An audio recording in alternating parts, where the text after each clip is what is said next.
Не дейді? Фарубама татавахаму аннаху хотаба ханиба султан. Естуші адам ойлап қалуы мүмкін, сен сұлтанның қызметшісімен сөйлестің деп. Ва катибаху мәселе немесе хатшысымен сөйлестің деп. Ва закара лафса султан, ал сұлтан деп айтқан себебің, басшы деп айтқан себебің, муридан бихи залика. Сол нәрсені мақсат етіп айта салған шығар деп ойлауы мүмкін дейді. Басшының қызметшісімен сөйлестім деген ойды мақсат етіп, басшымен сөйлесті деп айта салған шығар деп ойлап қалуы мүмкін дейді. Бұл араб тілінде жайыз. Қазақ тілінде ондай жоқ қой. Фалидафи хазар тавахум, осы дұрыс емес ойды қайтару үшін язиду калимата нафсаху, нафс деген сөзді қосады дейді. Не істейді? Нафс деген сөзді қосады дейді. Ли юфида анаху хотаба султана нафсаху, ол сұлтанның нақ өзімен сөйлескенін білдіру мақсатында дейді. Ла ахада атбаихи, басқа оның қызметшілерімен сөйлеспегенін, ерушілерінің сөйлеспегенін білдіру үшін дейді.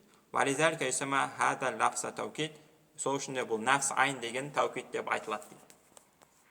Ақидада біз түсінбеген мәселе бар, ақидаға кіріп кетейік осы жерден. Аллаху арар арш истава дейді бізде. Аллах аршқа истава жасады деп, сөйтіп Аллах өзі көтерілді дейді, немесе Аллах Тағала түннің 3/1 бөлігінде жерге түсті, дүние аспанына түсті деп айтады ғой.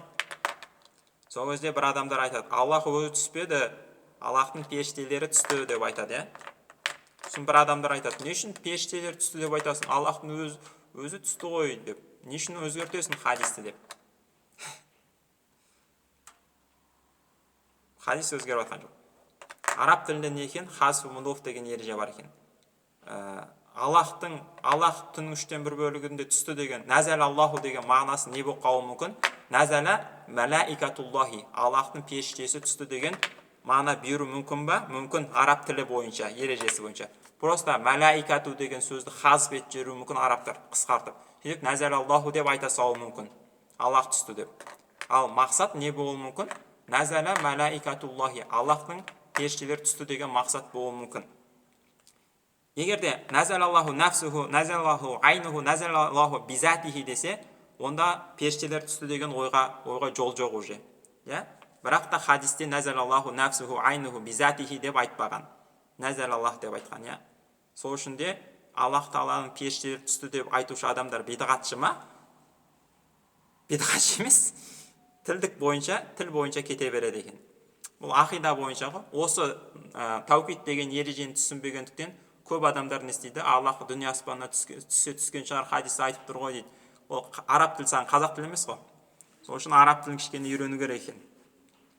Енді мынау ақиданы ұстаныңдар деп бір ақиданы насихаттап жатқан жоқ бұл жерде. Қай ақиданы ұстансаңыз өзіңіз біліңіз. Бірақ араб тілінде сондай ережелер бар екенін айтып жатыр. Ва таукиду ятбау ма қобляху фи науи и'рабихи ва калимату нафсин фил мисали сабиқи мансубатун ликауниха табиатан ли лафси султана мансуби ала аннаху мафхулун бихти. Таукид өзінің алдыңғы сөзінде иғрабқа ереді. Бұл жердегі нафс деген сөз осы мысалдағы мансуб болып тұр, өйткені оның алдындағы султана деген сөз мансуб болып тұр, өйткені ол мафхул бих дейді. Алдында султана деген сөз мафхул бих болып тұр, одан кейін нафса деген сөз мансуб болып тұр, өйткені оған еріп жатыр дейді. Түсінікті ғой бұл? Афи хадара султана ну нафсуху марфуатун ли анна ма қаблаха марфуан ала аннаху фа'ил. Егер де былай деп айтсақ, хадара султану нафсуху деп айтсақ, сұлтанның өзі келді деп айтсақ, бұл жерде нафсуху деген сөз марф болады. Өйткені алдындағы султан деген сөз марф болады дейді. Вафи дахалты манзила султани нафсихи мажрурун ли анна ма қаблаха мажрун ала аннаху мудофу илайх.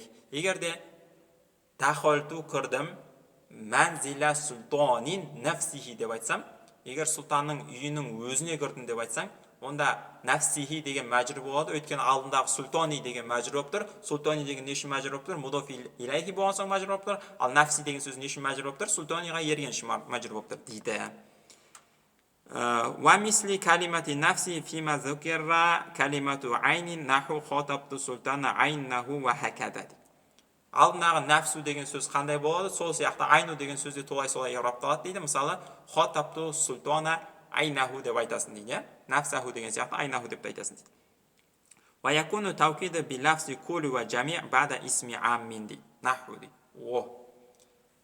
Кулу және жами'a деген таукид келеді бада исми ам. көп нәрсені қамтитын бір исімнен кейін келсе дейді. Мысалы, қаумун, жайшун, насун деген сияқты, нисаун, риджалун деген сияқты көп нәрсені қамтитын исім келсе, көп нәрсені қамтитын исім келсе, сол исімнен кейін, көп нәрсені қамтитын исімнен кейін не келеді? Куллуху, жамиуху деген нәрсе келеді дейді. Исім ам деген сол көп нәрсені қамтиды. Мысалы, сара жайшу куллуху, бүкіл әскер жүрді дегенде, куллу деген марф болып тұр, өйткені алдындағы жайш деген марф болып тұр, алдындағы жайш марф болып тұр, өйткені ол файл болып тұр. Ау жамиуху, немесе жамиуху деп айтасың куллухуны. Ва раайту жайша куллаху жамиаху ва салламту ала жайши куллихи ва жамиихи деп айтасың дейді. Жаа жайш, сара жайшу куллаху, раайту жайша куллаху салламту ала жайши куллихи. Яғни куллуху куллихи деп алдындағы жайша, жайшу, жайши деген сөзге не істейді? Ереді екен. Сөздерін түсінікті отыр ма? فكلمة كل أو جميع تتبع ما قبلها في إعرابه وتسمى توكيدا дейді. جميع كل деген сөз алдыңғы сөзге ереді, жетіп таукид деп айтылады. إذا ربما يتوهم أن المراد بالجيش أكثره إذا لم يتبع بكلمة كل أو جميع.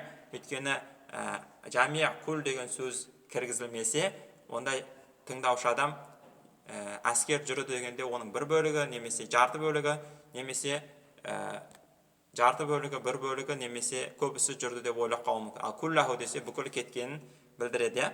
Өйткені хас мудоф деген ереже бар.